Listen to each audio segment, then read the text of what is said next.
ಈಗ ಮನುಷ್ಯನಿಗೆ status symbol ಅಂತಂದ್ರೆ ಕಾರು ಮತ್ತು ಮನೆ. ಈಗ ಒಬ್ಬ ವ್ಯಕ್ತಿ ಹತ್ರ ಎಷ್ಟು ಬಜೆಟ್ ಐತೋ ಏನು ಪ್ಲ್ಯಾನ್ ಐತೋ ಅದ್ರ ಪ್ರಕಾರ ಮನೆ ಕಟ್ಸಂಗಿಲ್ಲ. ಯಾಕಂತಂದ್ರೆ ಈ ಮನೆ ಕಟ್ಟೋಂಥ ಟೈಮ್ನೊಳಗೆ 108 ಜನ 108 ಥರದ್ದು ಪ್ಲ್ಯಾನ್ ಹೇಳ್ತಾರೆ. ಜನ ಏನು ಹೇಳ್ತಾರೆ ಅಂತಂದ್ರೆ ಆಗಲೇ ಮುಗ್ಲೇ ಕಟ್ಟಿಸ್ತಾನಲ್ಲಿ ಒಂದ್ಸಲ ಮಾಡಿಸ್ಬಿಡಲಿ ಅಂತಂದೇಳಿ ಹೇಳ್ತಾರೆ.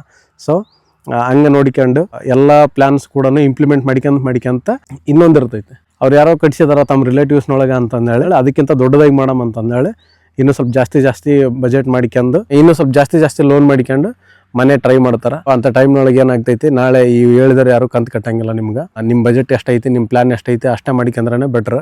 ಯಾಕಂತಂದ್ರೆ ಮನೆ ಅನ್ನೋದು ಬೇಸಿಕ್ ನೀಡ್ಸ್ ಅಷ್ಟೇ. ಎಷ್ಟು ದೊಡ್ಡದಾಗಿ ಕಟ್ಸಿದ್ರು ಕೂಡ ನಿನ್ನ ಮನೆ ವಿಶಾಲವಾಗಿರ್ಬೋದು, ಆದ್ರೆ ನಿನ್ನ ಮನಸ್ಸಿನ ಮನೆಯೊಳಗೆ ನೆಮ್ಮದಿ ಇರ್ಲಿಕ್ಕೆ ಅಂದ್ರೆ ಎಂಥ ಮನೆ ತೊಗೊಂಡು ಏನು ಮಾಡ್ತೀವಿ ಹೇಳು. ಸೊ ಇರಬೇಕು, ಮನೆ ಇರಬೇಕು, ಆದ್ರೆ ಅಷ್ಟೊಂದು ಉಚ್ಚಾಟಕ್ಕೆ ಹೋಗ್ಬಾರ್ದು. ಭಯಂಕರ ಸಾಲ ಮಾಡ್ಕೊಂಡು ಮಾಡ್ತೀನಿ ಅಂತಂದ್ರೆ ಅದಕ್ಕೆ ಅರ್ಥ ಇರೋಂಗಿಲ್ಲ. ಆಲ್ಮೋಸ್ಟ್ ಮಿಡಲ್ ಏಜ್ನೊಳಗೆ ಮಾಡೋರ ಥರ ಮಾಡ್ಕೋಬೇಕು. ಮನೇನ ನಮ್ಮ ಕೈ ಮೇಲೆ ಎಷ್ಟಾಗುತ್ತೋ, ನಮ್ಮ ಬಜೆಟ್ ಎಷ್ಟೈತೋ, ನಮ್ಮ ಪ್ಲ್ಯಾನ್ ಏನೈತೋ ಅಷ್ಟರೊಳಗೆ ಮಾಡ್ಕೊಳಕ್ಕೆ ಟ್ರೈ ಮಾಡ್ಬೇಕು. ಮಾಡ್ಕೊನಪ್ಪ ಅಂದ್ರೆ ಈಗ ನಿನಗೆ ಒಂದು ಸ್ವಲ್ಪ ದಿನ ಆದರೂ ಆ ಮನೆಯೊಳಗಿದ್ದು ಎಂಜಾಯ್ ಮಾಡೋಷ್ಟು ಟೈಮ್ ಇರಬೇಕು. ನೀನು ಯಾರನ್ನೋ ನೋಡಿ ಕಟ್ಸಿದ್ಯಾ, ಯಾವನೋ ಹೇಳಿದಂತಂದೇಳಿ ಮಾಡಿದ್ನಿ ಅಂತ ಅಂದ್ರೆ ಭಯಂಕರ ಸಾಲ ಆಕೈತೆ. ಅವಾಗ ನೀನು ವಯಸ್ಸಾಗತನೂ ದುಡ್ಡು ಸತ್ತ ಹೋಗ್ತೀನಿ ನೀನು. ಹಂಗಾಗಿ ಸೊ ಮನಿ ಪ್ಲ್ಯಾನ್ ಮಾಡ್ಕೊಳಂಗಿತ್ತಪ್ಪ ಅಂದ್ರೆ ಸ್ವಲ್ಪ ನಮ್ಮ ಬಜೆಟು ನಮ್ಮ ಪ್ಲ್ಯಾನ್ ಇಷ್ಟರೊಳಗೆ ಇರಬೇಕು.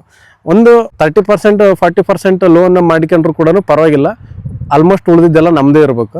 ನೀನು ದುಡಿಯೋಕತ್ತಿದ್ದಪ್ಪ ಅಂದ್ರೆ ಈಗ ಒಂದು 20,000 ದುಡಿತಿದ್ದಪ್ಪ, ಅದರೊಳಗೆ ಒಂದು 7-8 ಸಾವಿರ ರೂಪಾಯಿ ಮನೇದು EMI ಕಟ್ತೇನೆ ಅಂದ್ರೆ ಅಷ್ಟು ಸಾಲ ಆದರೆ ಏನು ಪರವಾಗಿಲ್ಲ. ನೀನು ಇವ್ರನ್ನ ಕೇಳಿ ಇವ್ರನ್ನ ನೋಡಿ ನೀನು ತೊಲೆಂಥ ಮನೆ ಕಟ್ಟಿಸ್ತೀನಿ ಅಂತ ಅಂದ್ರೆ ಆವಾಗ ವಜೆ ಆಗ್ತೈತೆ. ನಿನ್ನ ಮನೆಯೊಳಗೆ ನಿನಗೆ ನೆಮ್ಮದಿ ಇಲ್ದಂಗೆ ಆಗ್ತೈತೆ. ಸೊ ಹಂಗಾಗಿ ಇವ್ರನ್ನ ನೋಡಿ ಮನೆ ಕಟ್ಸಕ್ಕೆ ಹೋಗ್ಬೇಡ್ರಿ. ನಿಮ್ಮ ಬಜೆಟು ನಿಮ್ಮ ಪ್ಲ್ಯಾನ್ ಅದು ಮಾತ್ರ ತಲೆಗಿರ್ಬೇಕು. 108 ಹೇಳ್ತಾರೆ, ನಾಳೆ ಏನಾದರೂ ಕಂತೈತಿ, ನನಗೆ ದುಡ್ಡಿನ ಅವಶ್ಯಕತೆ ಐತಿ ಅಂದ್ರೆ ಯಾರು ಕೊಡೋಂಗಿಲ್ಲ. ಕೊಟ್ಟರು ಕೂಡ ಬಡ್ಡಿ ಹೆಂಗೆ ಕೊಡ್ತಾರೆ ನೀವು ನೋಡಿರ್ಬೋದು. ಹಂಗಾಗಿ ನಿಮ್ಮ ಮನೆ ನಿಮ್ಮ ಇಷ್ಟ. ಸೊ ಒಂದೇ ವಿಡಿಯೋದಲ್ಲಿ ಕಾರು ಮತ್ತು ಮನೆ ಬಗ್ಗೆ ಹೇಳೋಕ್ಕಾಗಲ್ಲ. ಯಾಕಂತಂದ್ರೆ ಈಗ 3 ನಿಮಿಷಕ್ಕಿಂತ ಹೆಚ್ಚಾಯ್ತಪ್ಪ ಅಂದ್ರೆ ಜಾಸ್ತಿ ಜನರಿಗೆ ತೋರ್ಸಂಗಿಲ್ಲ ನಾನು ಇದನ್ನ ಅಂತಂದೇಳಿ ಇನ್ಸ್ಟಾಗ್ರಾಮ್ನವರು ಹೇಳ್ತಾರೆ. ಸೊ ಹಂಗಾಗಿ ಕಾರಿನ ಬಗ್ಗೆ ಇನ್ನೊಂದು ವಿಡಿಯೋದಲ್ಲಿ ಮಾಡಿ ಹೇಳ್ತೀನಿ.